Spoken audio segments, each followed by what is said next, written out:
Problem solving with algorithms.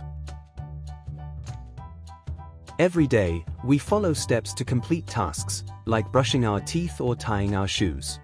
These step-by-step instructions are called algorithms. An algorithm is a list of instructions to solve a problem or do something. Momo follows algorithms to do many tasks, like making a sandwich.